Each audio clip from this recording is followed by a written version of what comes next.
para que non me coñeza, son Bea Gómez, son nadadora profesional. Quería contarvos un pouco como estou adaptándome a esta situación.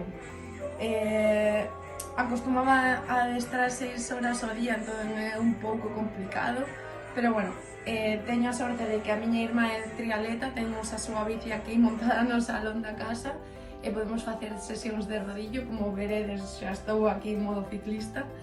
Hemos montado un pequeno gym no chan do salón e, bueno, así facemos pequenas rutinas de core, un pouco de exercicios con autocargas e demás para manter o estado de forma durante estes días. Animo vos a que fagades o mesmo, que é moi importante o primeiro e nada, coidémonos.